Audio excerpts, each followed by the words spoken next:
what we're doing is about sort of training, and you know, we launched, you know, the Intaji program just last month, and that's a full-time 1-year program for young people who are interested in the technical production aspects of the industry.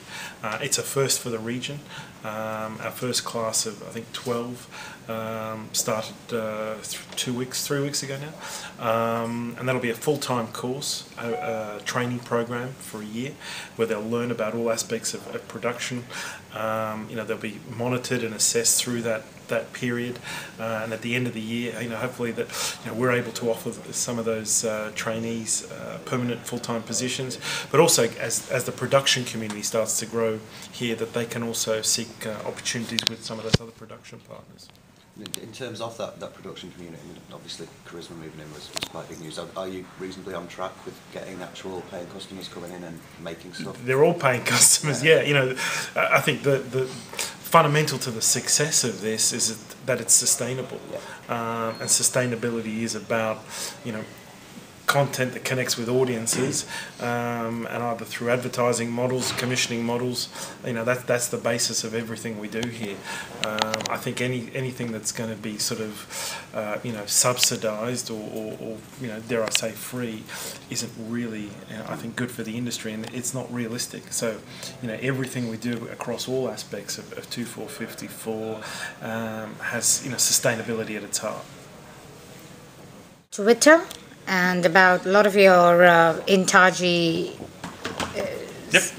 people using Twitter. Can you tell us a bit about how, you know, the whole social networking thing is helping 2454? Well, I think for, you know, firstly, the fact that they're twittering about it is a reflection of the great experience they're having thus far, which we're really pleased about. You know, that, but I think it plays a broader role in terms of, you know, certainly amongst their peer group, to start to expand, you know, the opportunities and illustrate and identify what the opportunities are in this industry. Because I think, you know, for many young people, this industry isn't, you know, particularly well understood, because of the mere nature it hasn't existed here in the region in any great meaningful way. So anything we can do, and you know, and working with our trainees to help, you know, expand the knowledge of what the industry is and what it represents, and the opportunities that are there, you know, I think is great, and we should sort of avail ourselves to that. And I think, you know, Twitter's one vehicle for that. And again, I think, you know, the exuberance and excitement that these young people you know, have about what they're doing is tremendous. You know, in terms of, you know, we want to see that passion and excitement, and hopefully it'll act as a catalyst for other young people to, you know, if nothing else, inquire about what this industry is about. How many people have you got into the program right now? Well, this is our inaugural program, so first class is 12. You know, we had 70 applications. Wow, that's good. So, you know, we want to sort of bed this one down and make sure, you know, we've got it absolutely right, and we're looking to expand in the coming years. And, you know, we've got a number of other programs that we're working on. You know, we have, you know, nearly 100 companies now based at 2454. You know, a large part of the commitment those companies make is training through internships. So, you know, we're focusing on, you know, a range of intern programs with some of our key partners like CNN and the FT and various production entities. And, you know, we're starting to move into the world of sort of full-time courses. You know, animation's a big opportunity in the region. You know, we launched our first full-time animation course with Cartoon Network at the beginning of the new academic year in September. So, you know, that's another step into, you know, expanding opportunities and really sort of starting to transition school leavers and graduates into the world of media and the workforce that this industry requires, which we estimate is going to be somewhere around 12,000 people in the next 5 years. Wow. Yeah. We've been hearing about Fox.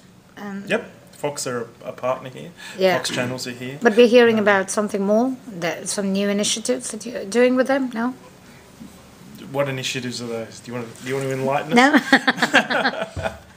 No. No, we've got a strong relationship with Fox. Fox channels, Nat Geo Productions are going to be establishing production base here as well, which is part of the News Corp Fox Channels group. So, you know, lots of exciting things happening. Again, very much focused on content creation. Okay. Is it all computer animation that you've got going on? Is there any stop motion stuff? It's CGI at the moment. You know, there's a couple of projects we're working on that could involve some stop motion as well, with some other production entities. Yeah, I think you continue to see a range of initiatives and announcements. We'll hopefully announce some more exciting new partners, strategic partners that will be joining us here at 2454. There's a number of sort of production initiatives that are underway from those partners as well. Our training. To Dreeb in terms of the course offerings is continuing to expand, so there'll be some announcements in that area as well as Iptica, which is a very important part of what we do, and in many ways brings all these components together in terms of our ability to support young creative entrepreneurs. We're finalising a number of sort of deals right now with a number of key startups that we'll be announcing in the next couple of months, across a range of different sectors. How many projects have you funded so far with Iptica? We haven't heard of any. We stand at about 8. Okay. So, and there's another sort of handful that we're going to be announcing shortly.